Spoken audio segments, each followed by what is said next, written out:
Current status of COC and update. For my entire 30 years here, one of the biggest challenges has been staff recruitment and retention, and as you know from your visit last year, we hit a record high 17% of our positions vacant, and I think a good part of that is due to the fact that 83% of our funding is Medicaid, and so it's a challenge to get adequate funding. But by last fall, I think we had that down to about a third of that level, and now it's been kind of sneaking back up, and currently we have about 10% of our positions vacant agency-wide in 4 counties. We have about 280 total staff positions agency-wide and an annual budget of over $11 million. About 3/4 of our budget is staff compensation and benefits. Mm-hmm.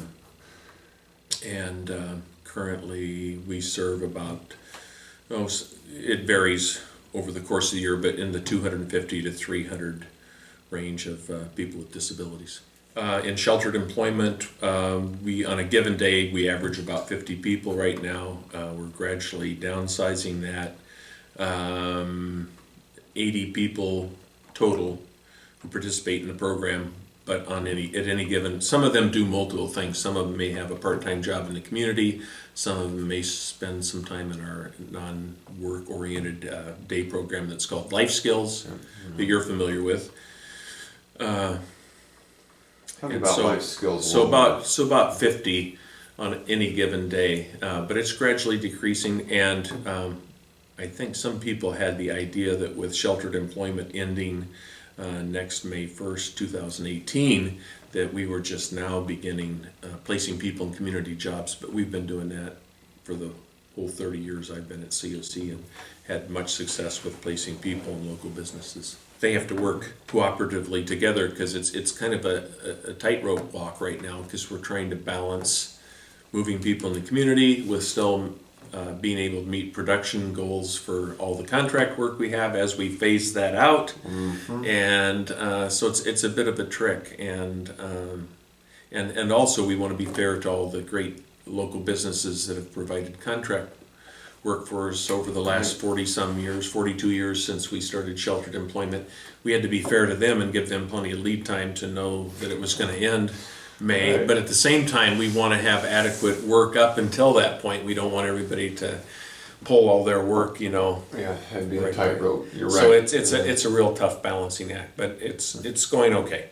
Well, the concept behind sheltered employment was that people would be placed in such a program where they would develop job skills, and then after a period of time, then they would try and find a job of their liking in a community business. So it was never intended to be long-term. And one of the concerns, if you will, that advocacy groups and people opposed to sheltered employment have is that for many people it became decades and became a dead end, that they never got that job in the community. Mm-hmm. I don't think you could make that case for COC because we have placed a lot of people in the community. But the other argument I would make against that, these same people who oftentimes believe no one should be in sheltered employment because of the nature of it, it segregates people from the regular workforce, are the same people that give lip service to terms like choice and empowerment and self-direction, and yet when people make that choice, they don't want to give them. Obviously, when it goes away next May, people are no longer going to have that choice. And I had a board member a few years ago when I did a PowerPoint presentation about future of sheltered employment asked me a great question, and that is, do these folks who want to end sheltered employment wish ill will toward people with disabilities? Absolutely not. They believe that if they can somehow end the funding, which they've effectively done, that everyone with a disability will end up in a community job. Uh-huh. And that's not going to happen. We have employees who go out and, one of the things they do is they look at the ads every week, like in the town crier and stuff, and they meet with the person with the disability to find out what their interests are. And as you know, even for people without disabilities, we always don't find the job that would be our first choice, but sometimes you have to have income. And so they try and learn about their interests and everything, and then match that with something that's available in the community, and then go and help them with the interview process, with the application process and all of that.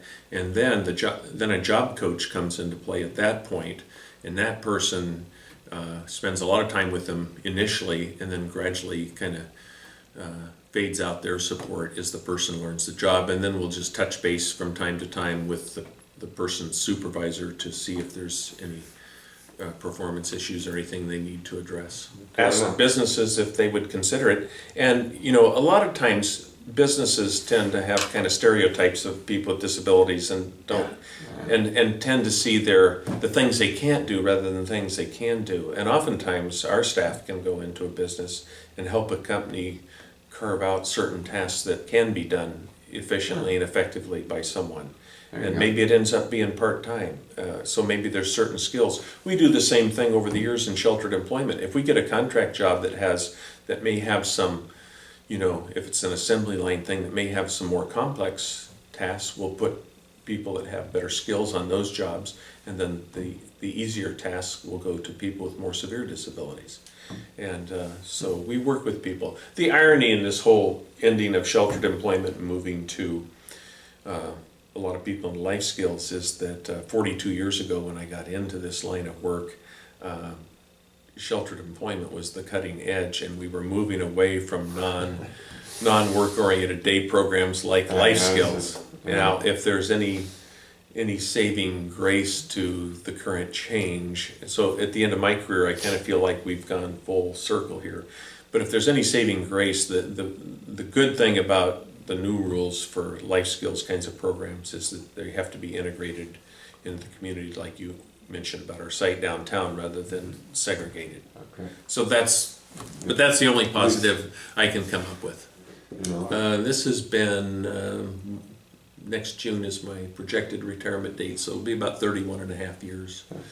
I think when I came, when they offered me the job, they wanted to know how long I'd stay, and I promised them 5 to 7 years, so I guess I've kind of overstayed my commitment. What do I plan to do in future? I think we'll probably, you know, we've got all of our grandkids within half day's driving distance, and I think I'll probably stay in the community. I have a lot of volunteer things I'm interested in doing, and so won't be a problem for me to come up with things to keep busy with. But I have a long list of my wife's a little concerned that won't have anything to do, but I tell her not to worry. I've got a long list of things I want to do. You can come up with something. And I just attended I know people say that though. It's challenging. I attended a conference last spring, and the keynote address the title was "What's Your Encore in Retirement?"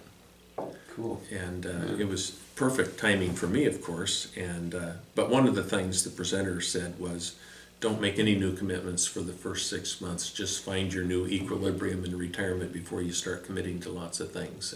And we do have I should mention too, we've had a succession plan in place since 2005. Oh. And so John Eilers, the associate director, will become the executive director next June. Oh, fantastic. And he pretty much knows every aspect of my job, so and he's had a lot of experience, and should be a pretty smooth transition.